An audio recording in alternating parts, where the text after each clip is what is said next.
The afternoon sunlight streamed through the tall arched windows of Riverside Cafe, casting warm patterns across the polished wooden tables where Chicago's business professionals conducted informal meetings over artisan coffee.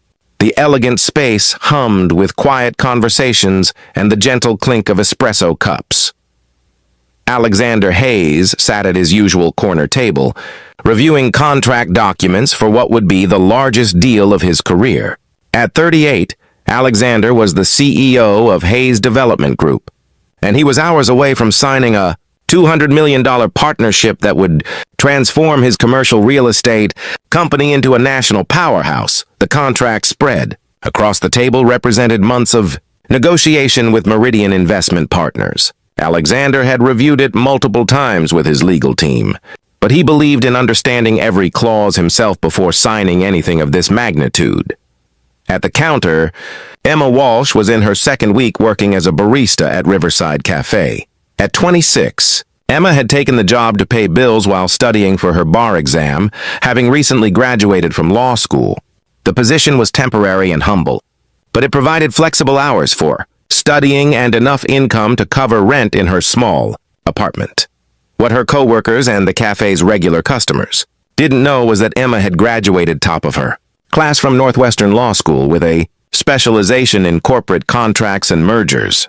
She had clerked for a federal judge and had job offers from prestigious firms. But she had postponed starting her legal career by 6 months to care for her mother during cancer treatment. As Emma delivered Alexander's third espresso of the afternoon, she couldn't help but notice the contract spread across his table. Years of legal training had made her instinctively scan legal documents the way some people skimmed newspaper headlines. Her eyes caught on a clause in the middle of page 7, and she froze. The language looked wrong, subtly wrong in a way that most people wouldn't notice, but that a trained lawyer would recognize as potentially catastrophic. Emma hesitated, torn between professional boundaries and what her conscience was telling her. She was a barista, not his lawyer. It wasn't her place to comment on a customer's business documents. But the clause she had spotted could cost this man millions, possibly his entire company. She made a decision that could get her fired for overstepping. "Excuse me, sir," Emma said quietly, setting down his espresso. "I apologize for intruding, but I couldn't help noticing your contract.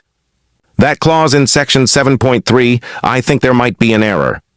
Alexander looked up, surprise and slight irritation flickering across his face. "I'm sorry, what?" Emma felt her cheeks flush but pressed forward. "The liability indemnification clause. The way it's currently worded, you would be assuming full financial responsibility for any losses incurred by the partnership, including those resulting from their own decisions. That's not standard reciprocal liability language." Alexander's expression shifted from irritation to sharp attention. "And you know this how?" "I graduated from Northwestern Law School 3 months ago. I specialized in corporate law and contracts." Emma gestured apologetically at her barista apron. "This is temporary while I'm taking care of some family matters before starting my legal career." Alexander looked at her with new eyes, then back at the contract, finding the section she had referenced. As he read it carefully, his expression grew troubled. "My legal team reviewed this contract multiple times. They signed off on it. May I look more closely?" Emma asked carefully.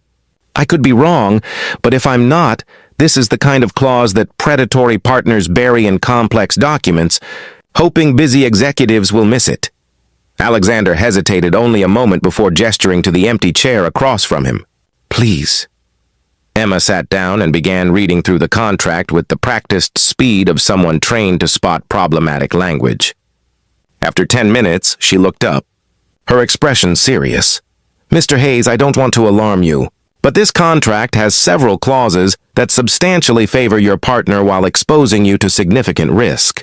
The liability clause I mentioned first, a non-compete provision that's broader than industry standard, and an exit clause that would make it nearly impossible for you to leave the partnership without forfeiting major assets." Alexander felt cold realization washing over him. "Are you saying this is a bad deal?" "I'm saying this contract doesn't protect your interests the way a partnership agreement should.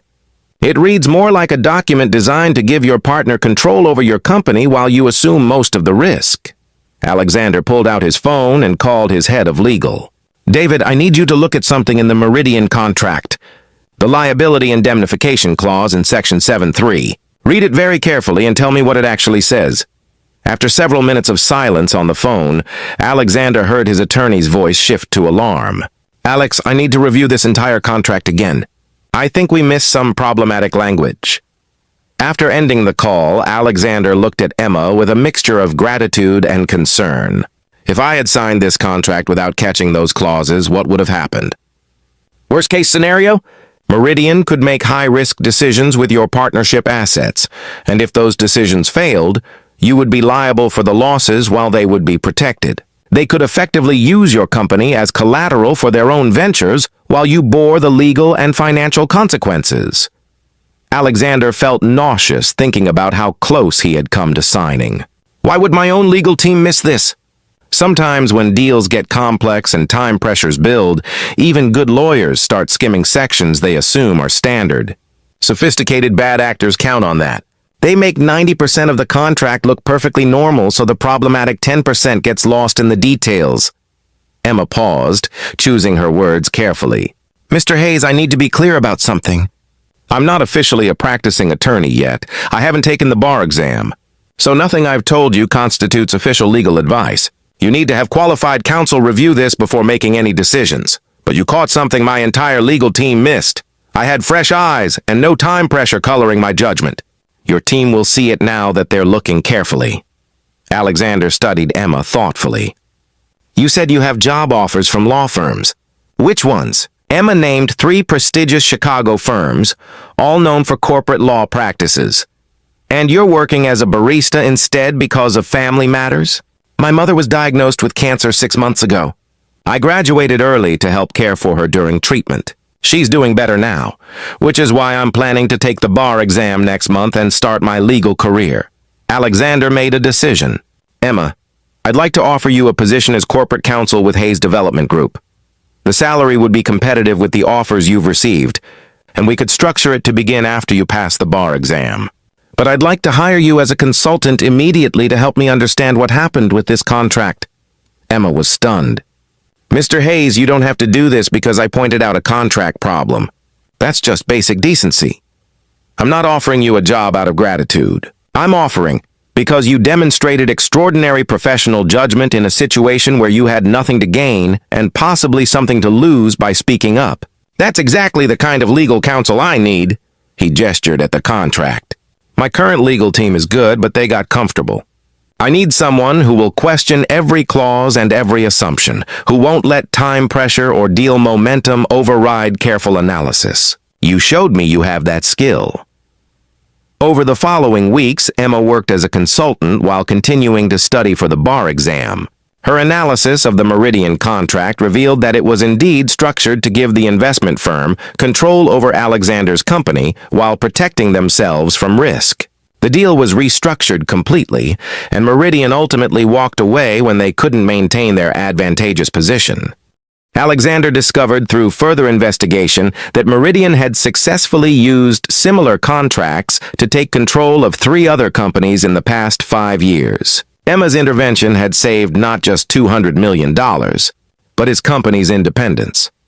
After Emma passed the bar exam with exceptional scores, she joined Hayes Development Group as general counsel. Her first initiative was implementing contract review protocols that prevented the kind of oversight that had nearly cost Alexander everything.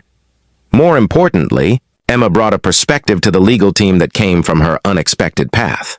Her time as a barista had taught her that valuable expertise existed in unexpected places, and that assumptions about people based on their current job titles often missed their full capabilities. Alexander often reflected on how a simple coffee order had led to one of the most important interventions in his business career. He had learned a crucial lesson, that the most valuable advice sometimes comes from people you least expect, and that being open to input from anyone, regardless of their apparent status, could mean the difference between success and catastrophe. The new cashier who had dared to tell a CEO his contract was wrong had demonstrated that expertise wasn't always visible on the surface, and that courage to speak up when something was wrong mattered more than respecting artificial hierarchies that might prevent truth from being heard. Thank you for listening to this story about recognizing expertise in unexpected places and having the courage to speak up when you see something wrong. If this tale reminded you that valuable knowledge can come from anyone regardless of their job title, please like this video, share it with someone who believes in listening to all voices, and subscribe for more stories celebrating those who speak truth even when it's uncomfortable. We'd love to hear in the comments about times when someone unexpected provided crucial advice, or when you had to find courage to speak up about something important. Remember, expertise exists everywhere, and the wisest leaders are those who remain open to learning from anyone, regardless of where they stand in organizational hierarchies.